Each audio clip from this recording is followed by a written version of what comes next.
The Last Slice of Rainbow.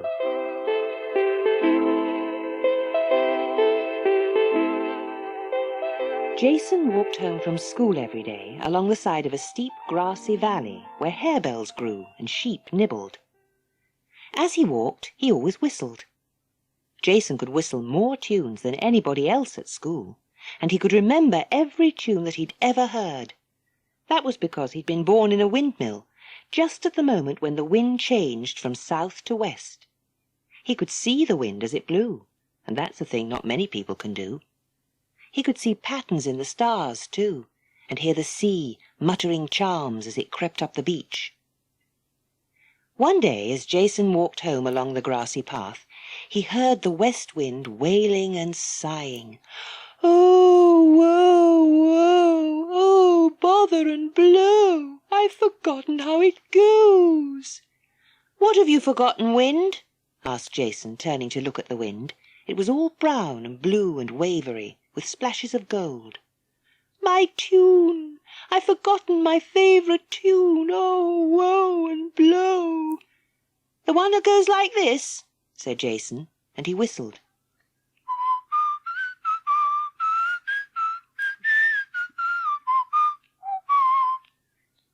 The wind was delighted. "That's it! That's the one! Clever Jason!" And it flipped about him, teasing but kindly, turning up his collar, ruffling his hair. "I'll give you a present," it sang to the tune Jason had whistled. "What shall it be? A golden lock and a silver key." Jason couldn't think what use in the world those things would be, so he said quickly, "Oh, please, I'd like a rainbow of my very own to keep." For in the grassy valley there were often beautiful rainbows to be seen, but they never lasted long enough for Jason. "A rainbow of your own? That's a hard one," said the wind, "a very hard one. You must take a pail and walk up over the moor until you come to Peacock Fosse.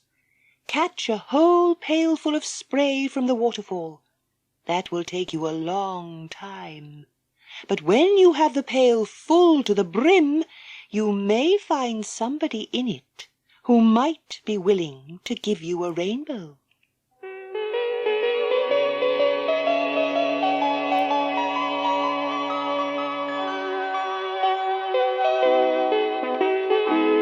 Luckily, the next day was Saturday. Jason took a pail and his lunch and walked over the moor till he came to the waterfall that was called Peacock Fosse, because the water, as it dashed over the cliff, made a cloud of spray in which wonderful peacock colours shone and glimmered. All day Jason stood by the fall, getting soaked, catching the spray in his pail. At last, just at sunset, he had the whole pail filled right to the brim.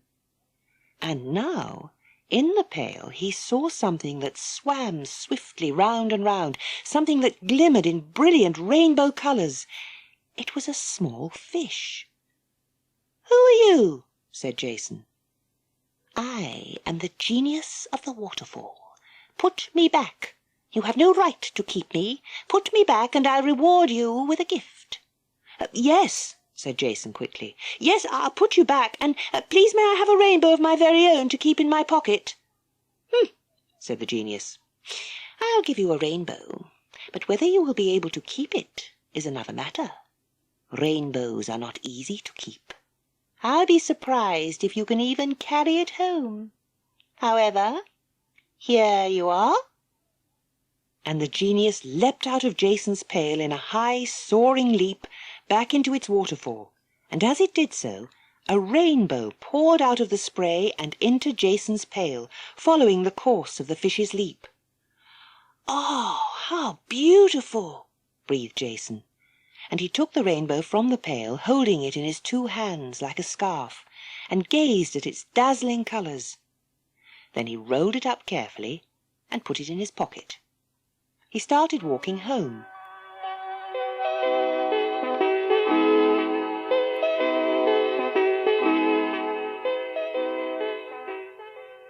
There was a wood on his way, and in a dark place among the trees he heard somebody crying pitifully.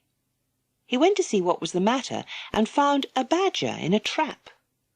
"Boy, dear, dear boy," groaned the badger, "let me out, oh, let me out, or men will come with dogs and kill me." "How can I let you out?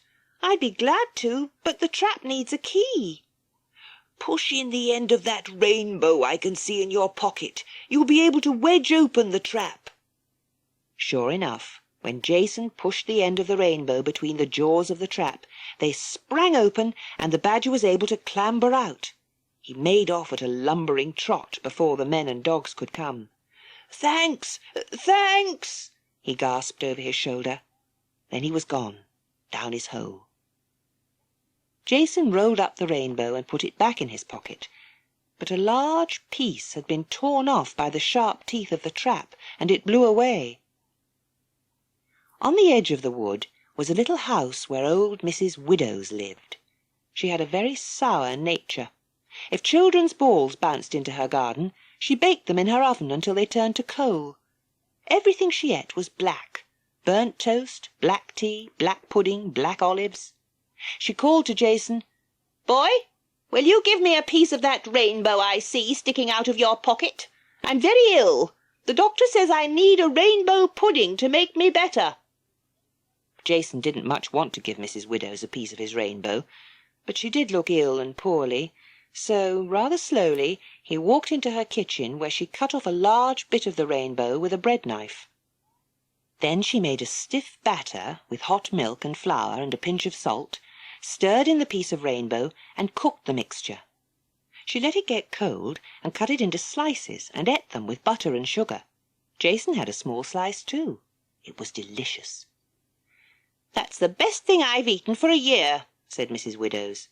"I'm tired of black bread and black coffee and black grapes. I can feel this pudding doing me good." She did look better. Her cheeks were pink, and she almost smiled. As for Jason, after he had eaten his small slice of pudding, he grew 8 centimetres. "You'd better not have any more," said Mrs. Widdows. Jason put the last piece of rainbow back into his pocket.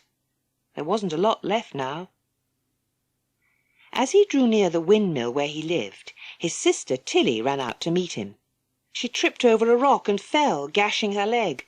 Blood poured out of it, and Tilly, who was only 4, began to wail, "Oh, my leg, my leg, my leg! It hurts dreadfully. Oh, Jason, please bandage it, please." Well, what could he do? Jason pulled the rest of the rainbow from his pocket and wrapped it round Tilly's leg. There was just enough. He tore off a tiny scrap, which he kept in his hand. Tilly was in rapture with the rainbow round her leg. "Oh, how beautiful! And it has quite stopped the bleeding." She danced away to show everybody her wonderful rainbow-coloured leg. Jason was left looking rather sadly at the tiny shred of rainbow between his thumb and finger. He heard a whisper in his ear, and turned to see the west wind frolicking about the hillside, all yellow and brown and rose-coloured. "Well," said the west wind, "the genius of the waterfall did warn you that rainbows are hard to keep. And even without a rainbow you're a very lucky boy. You can see the pattern of the stars and hear my song, and you have grown 8 centimetres in one day." "That's true," said Jason. "Hold out your hand," said the wind. Jason held out his hand with a piece of rainbow in it, and the wind blew as you blow on a fire to make it burn bright. As it blew, the piece of rainbow grew and grew from Jason's palm until it lifted up, arching into the topmost corner of the sky. Not just a single rainbow, but a double one, with a second rainbow underneath that, the biggest and most brilliant that Jason had ever beheld. Many birds were so astonished at the sight that they stopped flying and fell to the ground, or collided with each other in mid-air. Then the rainbow melted and was gone. "Never mind," said the west wind. "There'll be another rainbow tomorrow, or if not tomorrow, next week." "And I did have it in my pocket," said Jason. Then he went in for his tea.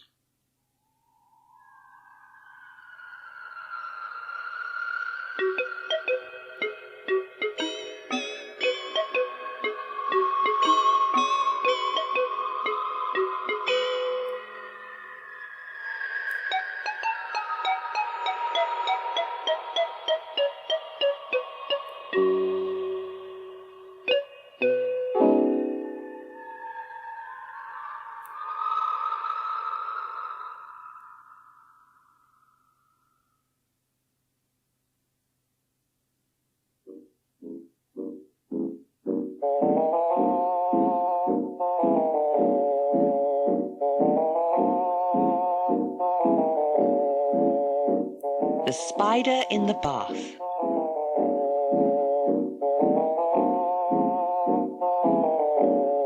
Once there was a princess called Emma. Her father, the king, was a fussy, selfish man, always finding fault with the weather. If there were several hot days together, he would grumble, "When in the world is it going to rain?" If the wind blew, he said, "Ugh, I can't stand this tiresome wind." And if it rained, he said, "Why doesn't the sun ever shine?" He was so busy complaining about the weather that he had no time to spare for his daughter, who led a rather glum life. Her mother, the queen, had died when Emma was only 2, and she had nobody to play with. The king wouldn't permit her to play with the palace pages or the prime minister's daughter. Ludo, or dominoes, or snakes and ladders with the under-nursemaid were the only games allowed her. So Emma was often lonely and bored, and as lonely, bored people often do, she'd become rather selfish and nasty. The king's great-grandmother had been a witch, and Emma had a little seed of witchcraft in her, not much, but as she grew lonelier and nastier, the seed of witchcraft grew bigger. When she was 6, she discovered an interesting thing about herself. She found that if she kept her whole mind very still, and thought very hard indeed, she could move small objects from one place to another without touching them. For instance, she could move a pea or a potato chip from one side of her plate to the other just by watching it and thinking about it and willing it to move. She found this out by accident one day when the palace doctor had come to see her because she had a cold. He took her temperature and shook an aspirin out of a bottle and was just about to pop it into Emma's mouth when the aspirin rolled out of his hand, fell on the floor and bounced out of sight under Emma's bed. "Confound it," said the doctor. "Where's that pill got to?" He shook out another aspirin, and that did the same thing. Emma's face was perfectly straight, but inside she was laughing her head off. After he'd lost 4 aspirins, the doctor, very annoyed, gave the bottle to the under-nursemaid Hattie and told her to see that the princess had one before she went to sleep. He had better things to do with his time. Of course, Emma never took an aspirin. She detested medicine, and she could always get her own way with Hattie, who was very shy in her new job, only 7 or 8 years older than the princess herself, and a little frightened of Emma, with good reason. For soon Hattie discovered that when Emma's cold blue eyes were on her, pins were likely to drop out of her fingers or prick her sharply. Buttons that she was supposed to be sewing on shirts would roll away and lose themselves. Plates would slip from her grasp, or the hairpins would drop altogether out of her shining hair, and Miss Targe, the head nurse, coming in and seeing Hattie's hair fall over her face, would scold her for untidiness. Hattie soon began to suspect that the Princess Emma was the cause of these troubles, but how could she be sure? And anyway, there was nothing in the world she could do about it. When Hattie played snakes and ladders with the princess, the dice would be sure to roll over and over, giving the princess nothing but 6s, while Hattie had a steady run of 1s and 2s. Also, Emma's counters seemed to skip ahead round the board by themselves, even when Emma's hands were nowhere near the table. When they played games, Hattie always lost. After a while, Emma found that she was able to move large things, oranges and apples and shoes and plates and hairbrushes. It was hard work doing this. She had to squeeze her mind together like a clenched fist inside her head, while sitting completely still, watching the thing she was trying to move. She had to hold her breath and almost stop her heart from beating. The first time she managed to roll an orange from one end of the breakfast table to the other, she felt so tired that she had to go and lie down on her bed for half an hour. But soon she grew better at her strange game. One day she even managed to move an apple right through the wall from the nursery into her bedroom next door. Moreover, the apple went clean through the plaster without even leaving a hole. How about that?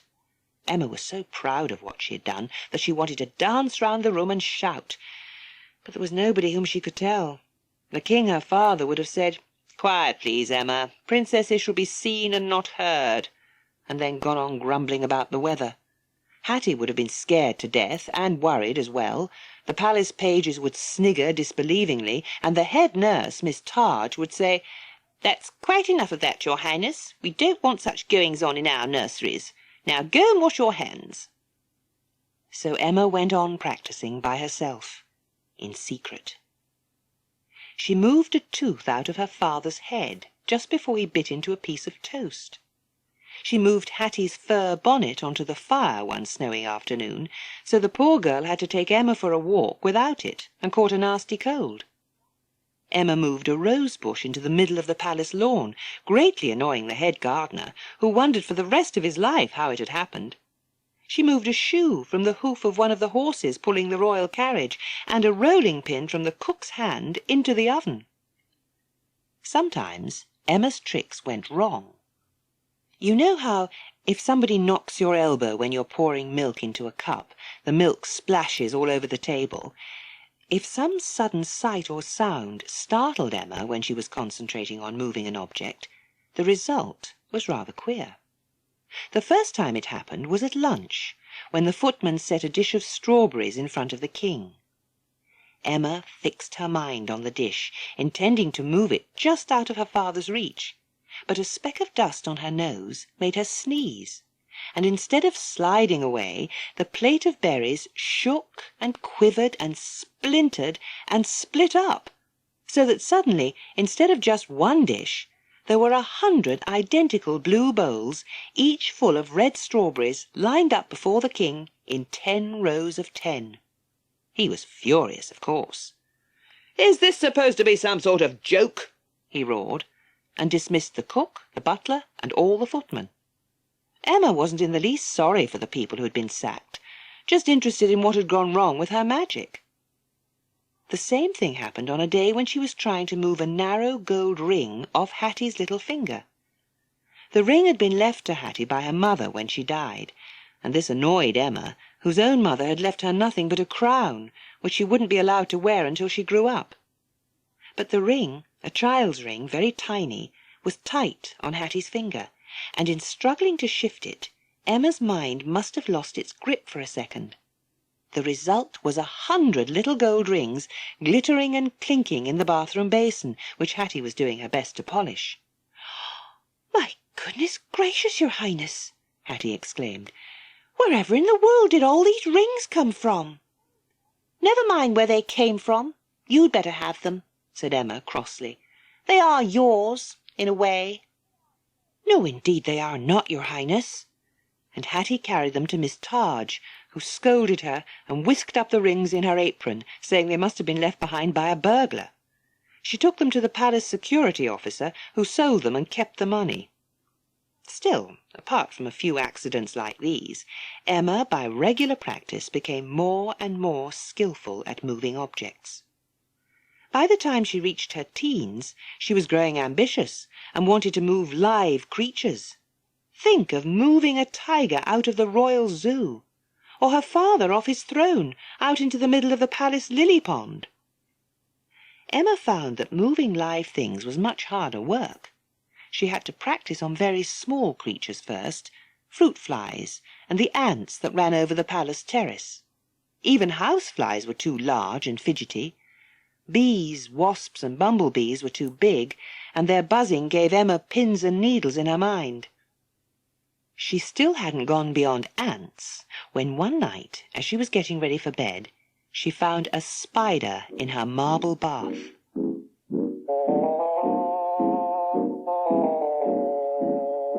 Emma detested spiders, and this was a particularly big one, black and furry and bunchy and long-legged.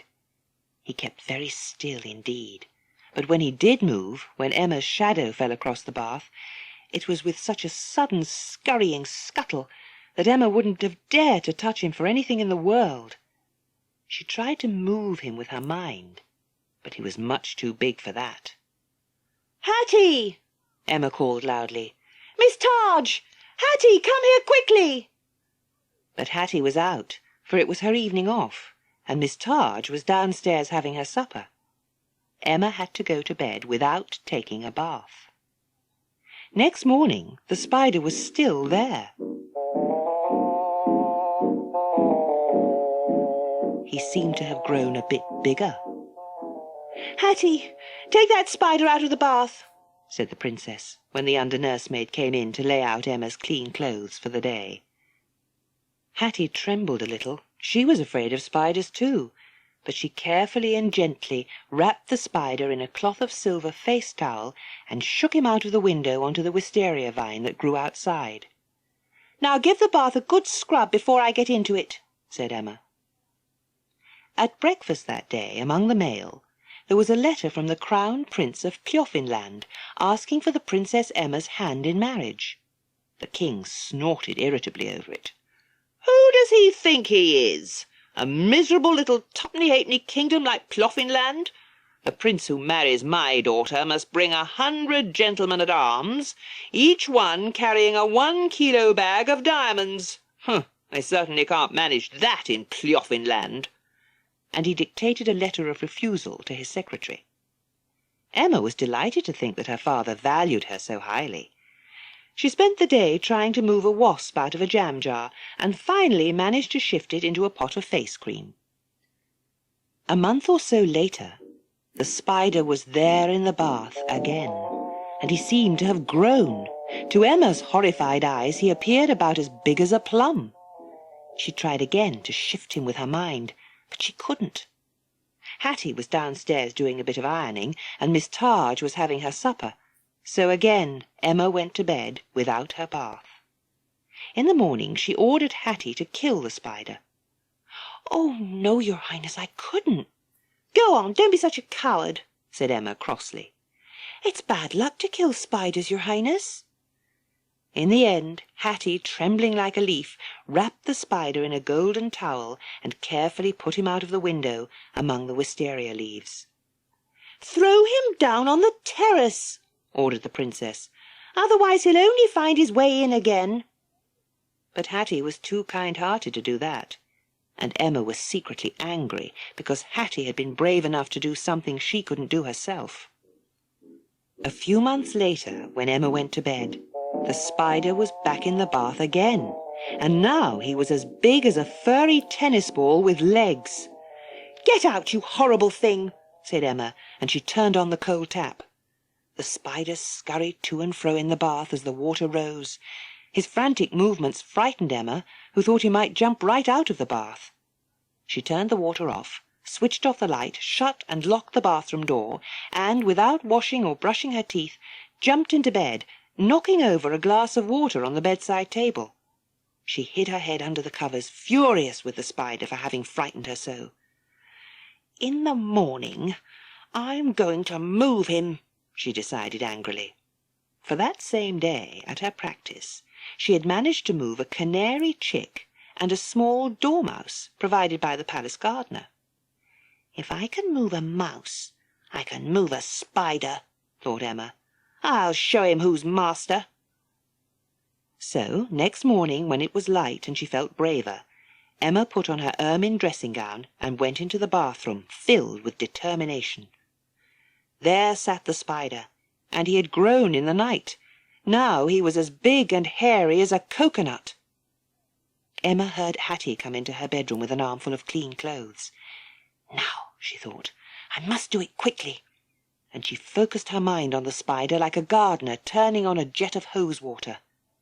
But just at that moment, Hattie cut her finger on a piece of broken glass that Emma had knocked over and left where it lay.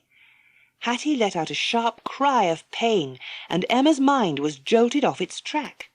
The spider in the bath jerked, quivered, shivered, fell apart, and all of a sudden, instead of just one, there were 100 huge, black, furry spiders filling the bath to the brim, jostling and rustling and staring hard at Emma with their beady black eyes.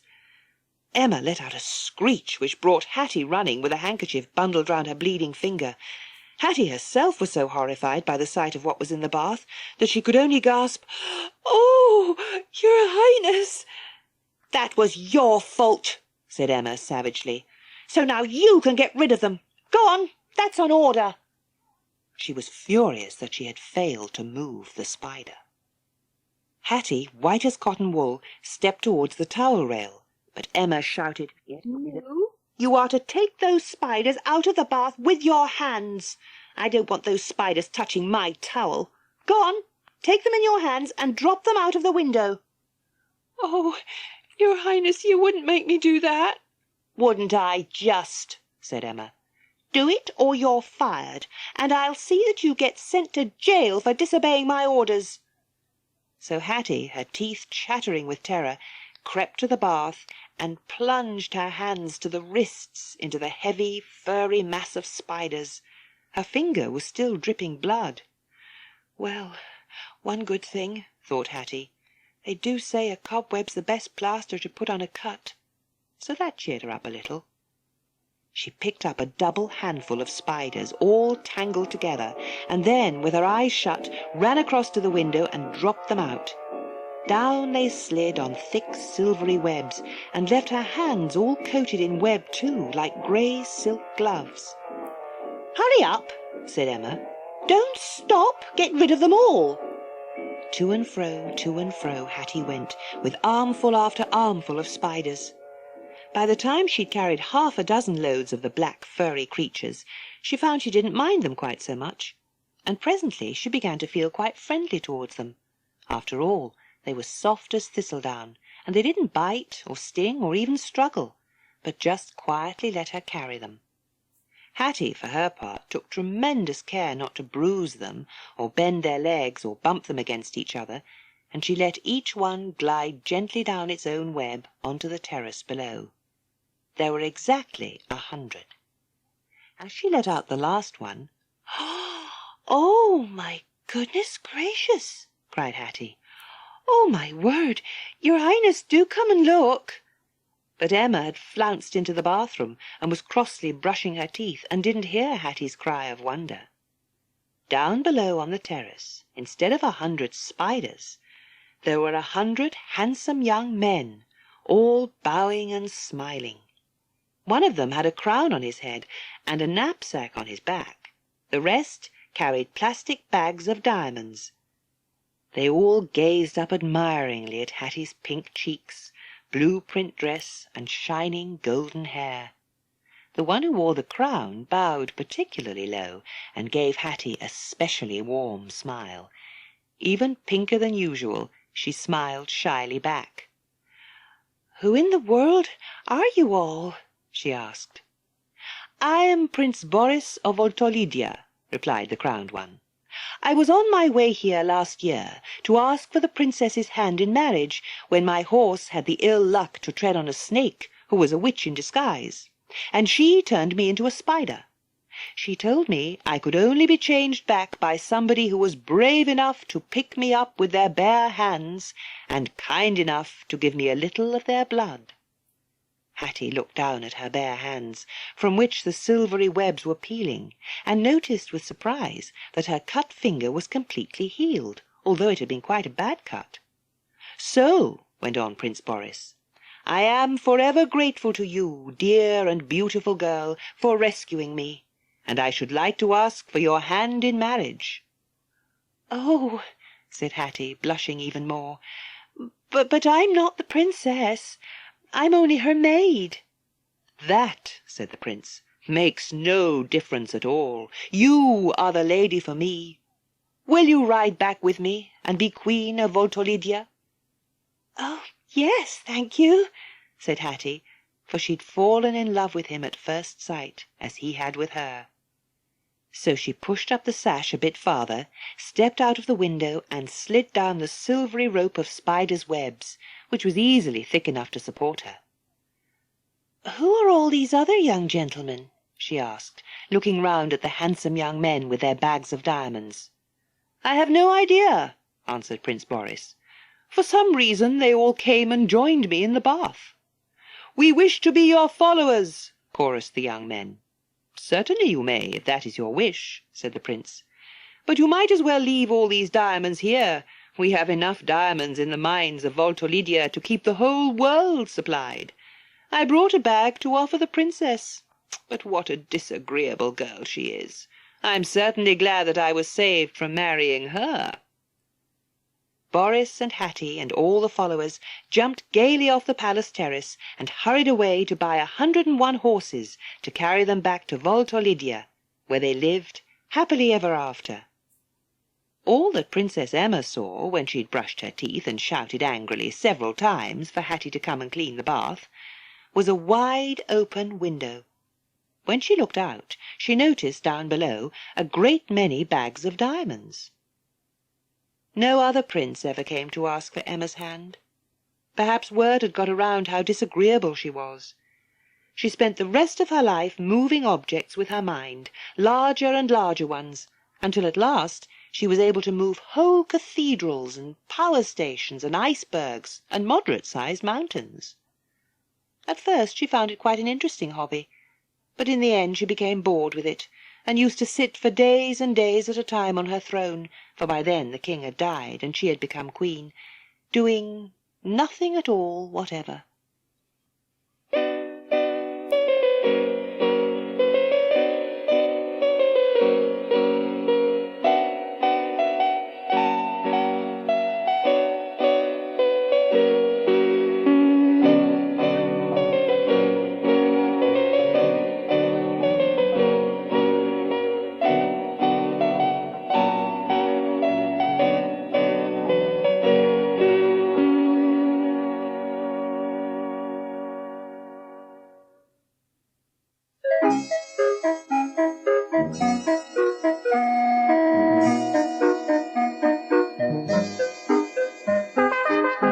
The Queen with Screaming Hair.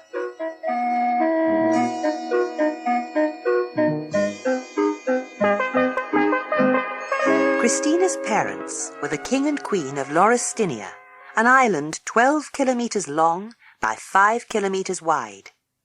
It was wrapped in mist every day till 11 o'clock, and the laurel trees on it bloomed all the year round. There were a great many of them. At the time Christina was 5, when this story begins, the King and Queen sailed away to visit their empire, which they did every 6 years. The empire was another, even smaller island, across 65 kilometres of foggy sea. The King and Queen left Christina in the charge of Miss Pagnell, her governess, and the Prime Minister, and Crimplesham, the palace cat, who was the most important of the three, as you shall see. A band played the national anthem as the royal yacht steamed away from the dock, and everybody sang, "Our country is foggy, our country is free, its people are happy as happy can be. Apart from an iceberg just once in a way, our climate is mild as the middle of May. Our people are joyful, our laurels are green. Here's luck to our land and its beautiful queen." When the yacht was out of sight, Christina went back to her nursery, feeling rather forlorn and wanting comfort. Crimplesham the cat was there, in one of his dignified moods, looking particularly stripy, like a business cat, sitting with his tail tucked tightly round his paws, and the pupils of his eyes narrowed to slits as he stared out of the window. He looked as if he had no attention to spare for Christina. So she stared out of the window too, and soon it began to rain, which made everything worse. A pair of blunt-ended golden scissors lay on the sill. Christina had been making paper dolls before it was time to say goodbye to the King and Queen, and presently she picked up the scissors and began cutting snips off the end of her long golden hair, which hung down to her waist. Then she snipped some flowers out of the flowered curtains. Then she turned and looked at Crimplesham, who was still staring into the distance. Then Christina did a fearful thing. You must remember she was only 5 at that time. Afterwards she didn't know what had come over her, for mostly she was good as gold, and Miss Pagnell wrote excellent on her report week after week. But at this moment she was seized with a wish to know what Crimplesham would look like without his long white whiskers, and the next minute, snip, snap, the whiskers were lying in 2 white heaps on either side of his front paws.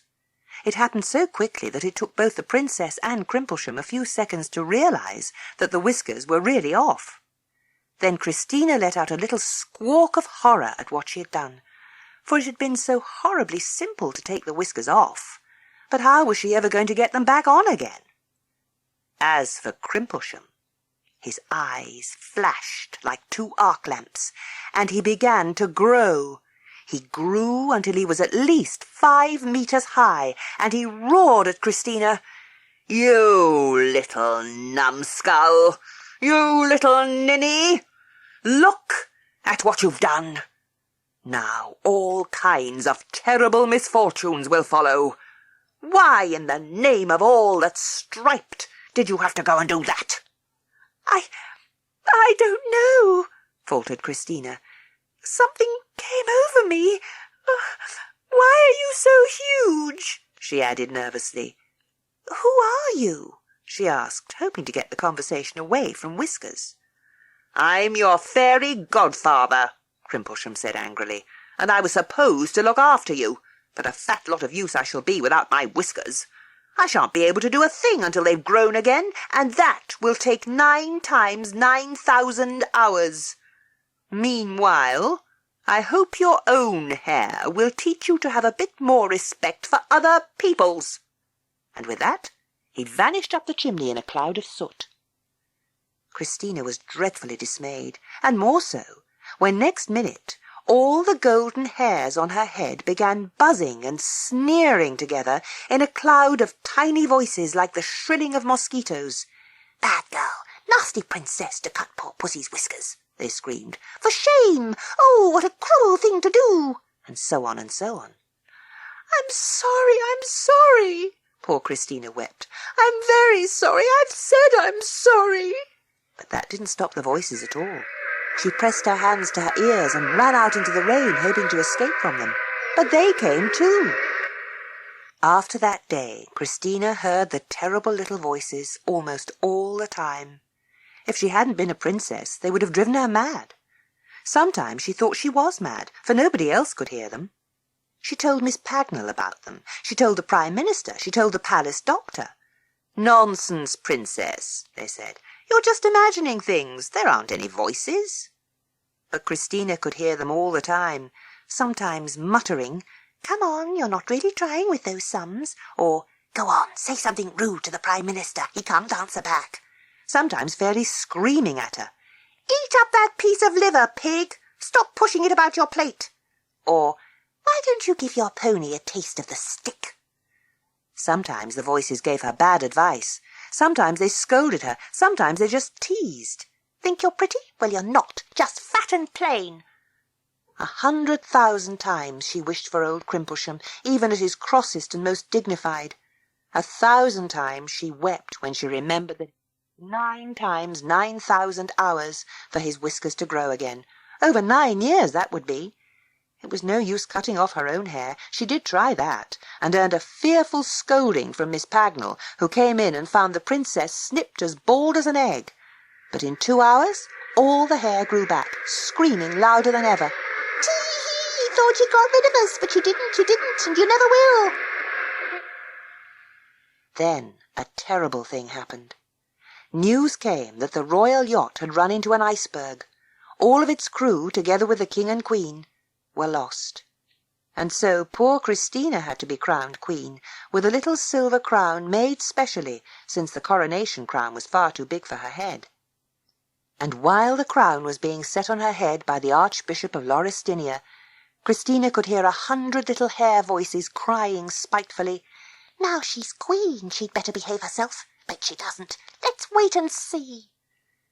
Christina simply hated being queen. She heard the voices louder than ever, nagging at her all day long.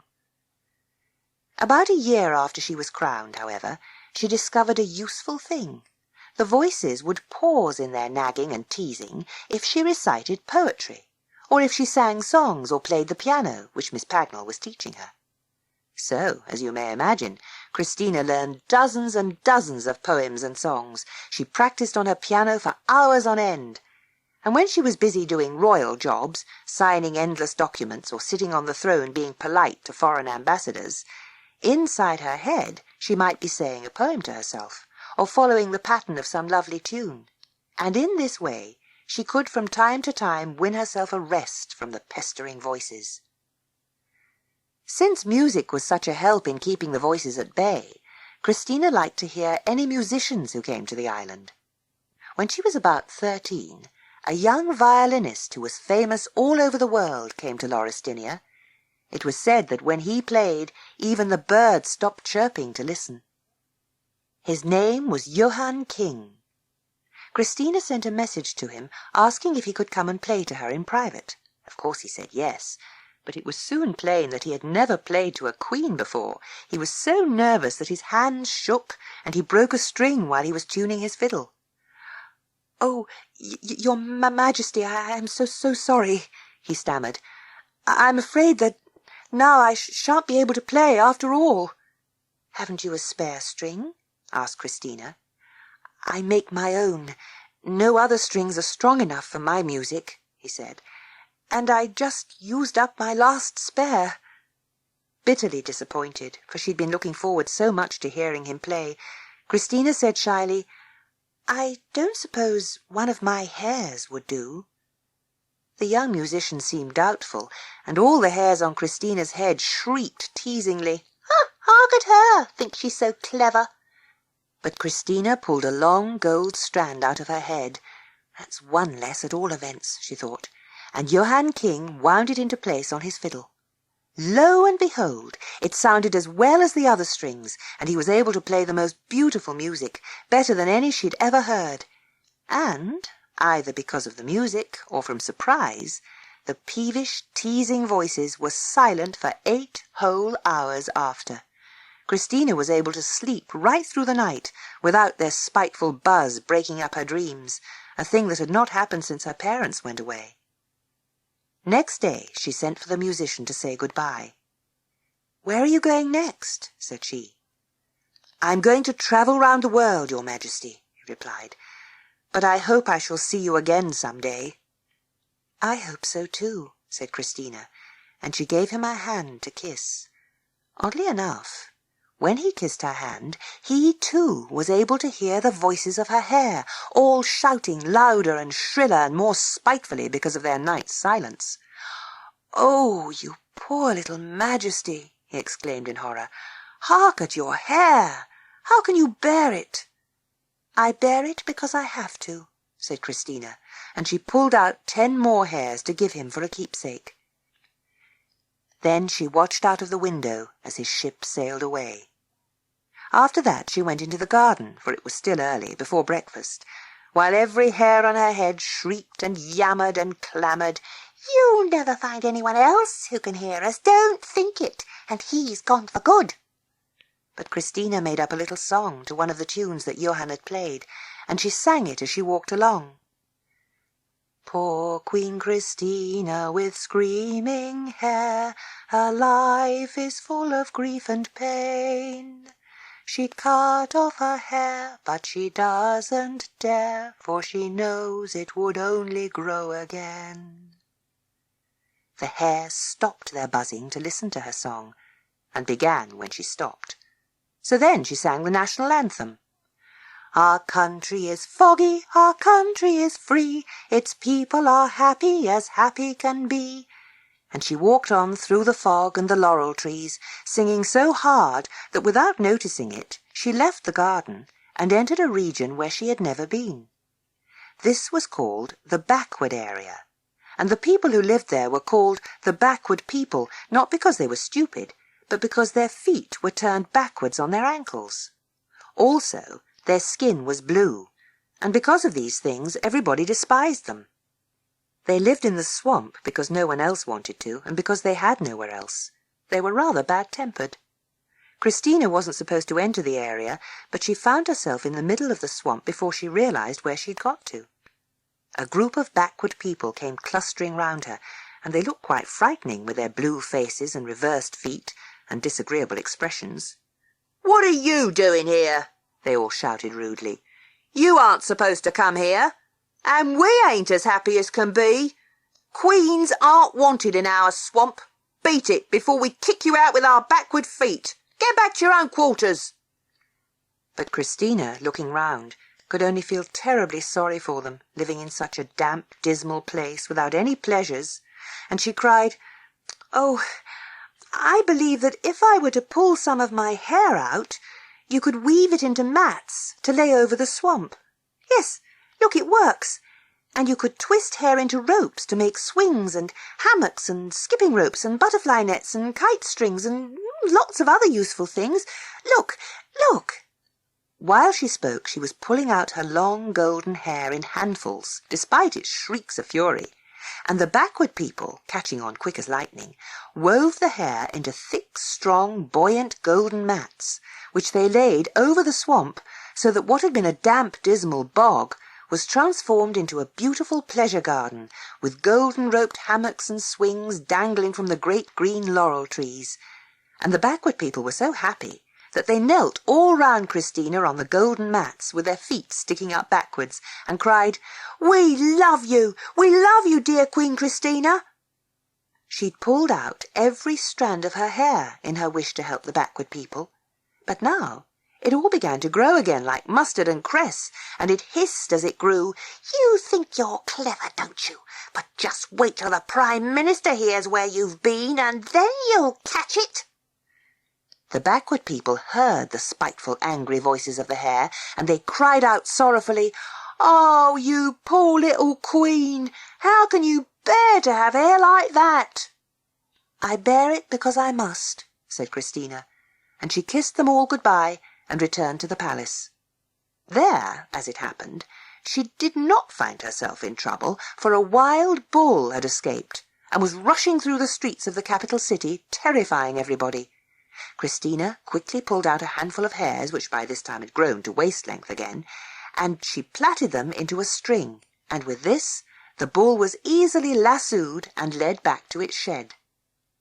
Due to the fuss about the bull, both Miss Pagnell and the Prime Minister forgot to scold Christina about her venture into the backward area, which from that time began to be called the Golden Garden. But this made no difference to Christina's hair, which continued to be as teasing and spiteful as ever, contradicting everything that was told her, shouting bad advice and rude words, interrupting her when she was trying to think, and keeping her awake at night. It was amazing that she managed to rule, but she did manage, and quite well too. Some months later, the Prime Minister came to her with a pale face. "Oh, Your Majesty, our country is in terrible danger. A huge iceberg is floating towards Laurestinia. It is 70 kilometers long, 40 kilometers wide, and 300 meters thick, and it is drifting at a speed of 30 knots. It will crush our poor little island like a grain of sugar. We had better all take to the boats and flee." "We had better do no such thing," said Christina, and she began to tug out her hair by handfuls, ignoring its shouts and screams of rage. "Make haste," she said. "Let everybody in the land come and plait my hair into a rope, and let our 2 strongest tugboats be ready to steam in opposite directions." Now the iceberg had come in sight, on the far horizon, and it was shaped like a double mountain with 2 great sharp peaks, all of green ice. "We must wind a rope round each peak," said Christina, tugging away at her hair in spite of its shrieks, "and the tugs must sail off east and west, so as to pull the iceberg in half." The Prime Minister shook his head, but as nobody else had a better idea, all the people of the island came to the palace and plaited away at Christina's hair, while the terrible iceberg drifted closer and closer, giving off deadly cold as a bonfire gives off heat. As it came nearer, all the laurel leaves on the island began to blacken, and the flowers to shrivel, and the fingers of the people as they plaited became numb with cold. At last, 30 kilometres of golden rope were finished, and 2 brave mountaineers rowed out to the iceberg, climbed its slippery sides by hammering in iron pegs, and wound the golden rope 3 times round the twin green peaks. Next, the 2 tugs, each taking the end of a rope, rapidly steamed in opposite directions. And then, with a tremendous, wrenching, creaking crash, the iceberg split in half, and the 2 halves bobbed away after the tugs, which steamed on far, far into the southern sea. But what was everybody's astonishment, when out of the middle of the broken iceberg, like a kernel from a nut, appeared the long-lost royal yacht, with the king and queen and all the crew, yawning and stretching, rubbing their hands together, blinking their eyes and shaking their heads, as they woke from their frozen sleep. For the yacht, in the dark, had sailed straight into a crack in the berg, and had been stuck in there ever since. Oh, how happy Christina was to see her parents again, to hug them on the quayside, and to realize that now she was queen no longer. "Perhaps my hair will stop screaming," she thought. "Oh, if only it would." "She thinks we'll stop," shouted the hare mockingly. "Huh, what a laugh! We shan't ever stop. We shan't—" Just at that moment, the hare did stop screaming. And why? There was Crimplesham the cat on the quayside, rubbing his fat striped form against the ankles of the king and queen, with his whiskers grown to full length again. "What a good thing we left your fairy godfather to take care of you," said the old queen, glancing about in a satisfied way. "I can see that our kingdom has been well looked after while we've been away. Even the backward people look better than they used to." But the backward people shouted, "Christina did it! She did it! And now she deserves a holiday." "A holiday?" said the king and queen, rather surprised. "Why, where would she go?" "I shall go round the world," said Christina, stepping on board the yacht. And the backward people jumped on board too, to crew for her, and they all sailed off round the world to find Johan King, the young musician, who was the only other person to have heard the terrible sound of Christina's screaming hair.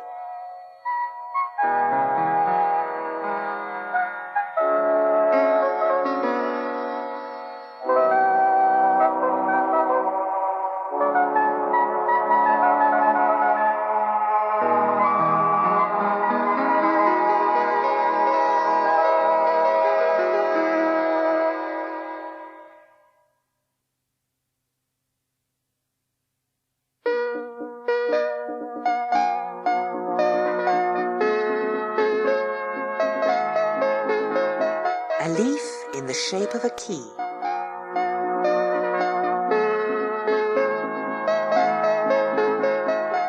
Leaves were falling from the trees because it was the 2nd day of November. It was also the day after Tim's birthday, and he had a new tricycle to ride in the garden. First he fed the snails who lived by the garden pond with some orange jelly left over from his birthday tea. The snails loved orange jelly and ate up a whole plateful. Tim would also have given some jelly to the stone goblin who sat by the garden pond, but the goblin wasn't fond of jelly. In fact, he never ate anything at all. He always looked gloomy and bad-tempered. Perhaps this was because one of his feet was stuck underneath a huge rock. "Would you like to ride on my tricycle?" Tim suggested. The goblin's eyes flashed. He looked as if he would like a ride very much. But that was no good either, because Tim couldn't lift the rock, which was very heavy indeed. Tim went off, riding his tricycle over the grass. The stone goblin stared after him.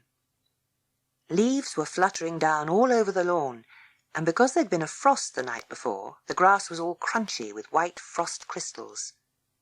As Tim pedalled about, he began catching the leaves when they floated near him, and putting them in the basket of his tricycle.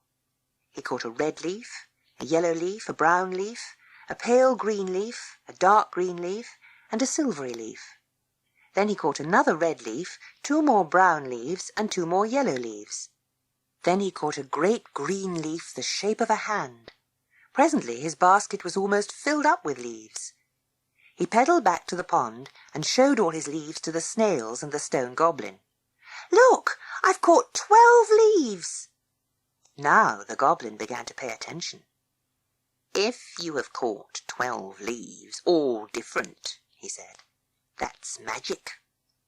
Tim spread his leaves on the grass, and the goblin counted them. "That one is a walnut leaf, and that's an oak leaf. This is a maple leaf, and that is from a silver birch. This one's from an apple tree, and that is a copper beech leaf. And here we have an ash leaf, and you also have a cobnut leaf, a pear tree leaf, a rose leaf, a mulberry leaf, and a fig leaf. You are a very lucky boy, Tim. You have caught 12 leaves, and all of them are different." "What must I do now?" said Tim, very excited. "You must catch one more leaf, and that will give you what you want most in the whole world." On his birthday the day before, Tim had been given his tricycle and a lot of other presents, and he felt he already had most of the things he wanted. But there was one other thing. "Oh," he said, "what I would really like is to be able to get into the little cave up above the garden pond." There was a steep bank on one side of the garden pond, almost like a little cliff, where water came trickling out of a hole and ran down into the pond. In the cliff there was a tiny cave. It was no bigger than the inside of a teapot. You could see into it, and it was very beautiful, all lined with moss, like green velvet. There were tiny flowers growing in the moss, no bigger than pinheads. They were blue and white. Tim longed to be small enough to get inside this beautiful place. The stone goblin's eyes flashed again. "Ride off on your tricycle," he said, "and catch one more leaf. Then bring it here. You must bring me the very first leaf that you catch." Tim rode off at top speed. Almost at once a leaf came fluttering down in front of him and fell right into his basket. "Watch out!" shouted a blackbird, swooping past him very low. "Don't trust that goblin. He means mischief. I can see it in his eye." But Tim took no notice of the blackbird's warning. He pedalled quickly back to the goblin with the 13th leaf in his basket. "Here it is," he said, and he took it out. The 13th leaf was pale brown, and it was in the shape of a key. "Look in the middle of my stomach," said the goblin, "and you'll find a keyhole." Tim looked, and he found the keyhole. "Put in the key and turn it," said the goblin. Tim put the key into the hole and turned it. He had a hard job, for it was very stiff, but it did turn. As soon as Tim had turned the key, the goblin began to grow bigger. He pulled his foot out from under the heavy rock. He stood up, rather stiffly. "That's better," he said. He was still growing bigger and bigger. "You promised that I should get into the cave," said Tim. "So you shall," said the goblin. He picked Tim up easily in his hand, reached over the pond, and put him into the cave. "Why," exclaimed Tim, "you weren't growing bigger. I was growing smaller." He was tremendously happy to be in the cave, and he began to clamber about, looking at the beautiful flowers. Now they seemed as big as teacups. But Tim found that since he was so small, he sank up to his knees in the thick, wet green moss, which wasn't very comfortable. Still, he was so pleased to be there that for some time he didn't look out through the doorway, till he heard the blackbird squawking again. When Tim did look out, he had quite a shock, for the stone goblin had climbed onto his tricycle and was pedalling away. "Well, I did offer him a ride before," thought Tim. But then he saw that the goblin was pedalling towards the garden gate, which opened into the road. "Stop! Stop!" shouted Tim. "I'm not allowed to go out there. It's dangerous." But Tim had grown so small that his voice came out only as a tiny squeak. The goblin may not have heard. He took no notice at all. He was waving his arms about, singing and shouting, and pedalling crazily from side to side. "I'm free!" he was shouting. "At last I'm free! I can go anywhere I want. I can go all over the world!" Then Tim found out a frightening thing. He was so small that the little cliff under the cave entrance seemed terribly high to him, and there was no way down it. He was stuck in the cave. "Help!" he shouted to the goblin. "I can't climb down. Please come back and lift me down." "I'm not going to help you," the goblin shouted back. "You should have thought of that before. You'll just have to stay there. Goodbye. You'll never see me again." And he pedalled right out of the garden gate. Poor Tim stared down the terribly steep cliff at the pond below. The pond was like a huge lake. "Whatever shall I do?" he wondered. "Mum and Dad will never find me here. They'll never think of looking. I'm smaller than a mouse. I can't shout loud enough for them to hear me. I shall have to stay in this cave forever and ever. What shall I eat?" He sat down miserably on the wet green moss. But he hadn't been sitting there very long when to his surprise he saw 4 long horns with eyes at their tips come poking up over the sill of the doorway. The horns belonged to 2 snails who had come climbing up the cliff. Snails don't mind how steep a cliff is, because they can stick themselves to the rock with their own glue. "Don't worry now, Tim," they said kindly. "Just you hold on to us. We'll soon get you down the cliff. Hold tight onto our shells." They turned themselves round. Tim put an arm tight round each of their shells, and they went slowly down the cliff, head first. It was a bit frightening for Tim, because they crawled so very slowly. He had rather too much time to look down. In the end, he found it was better to look at the snails' shells, covered with beautiful pink and brown and yellow patterns, or to watch the clever way they stretched out their long necks and then pulled in their strong tails. At last they came to the bottom of the cliff, and then, very carefully, they crawled round the stone edge of the pond until Tim was safely back on the grass again, beside the empty plate, which seemed as big as a whole room. "Oh, thank you," said Tim. "I thought I would never get out of there. It was very kind of you." "It was nothing," said the snails politely. "After all, you gave us all that orange jelly."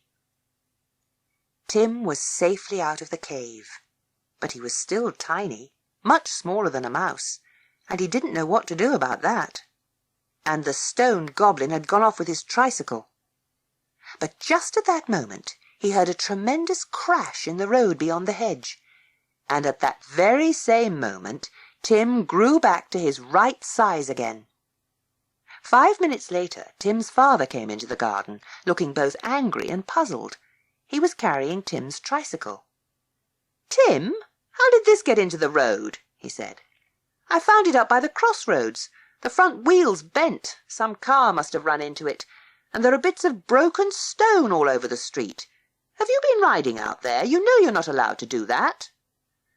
"The stone goblin took it," said Tim. "Don't talk nonsense." "But look, he's gone." Tim's father looked at the empty place where the goblin had been, and at the heavy rock. It was much too heavy for Tim to have lifted. So was the goblin. Tim's father scratched his head. Then he fetched his tools and straightened out the front wheel. "No riding in the street now," he said. "Of course not," said Tim. He began riding over the grass again. He caught lots more falling leaves, but he never again caught 12 different kinds. The stone goblin never came back. But whenever there was orange jelly for tea, Tim remembered to give some to the snails.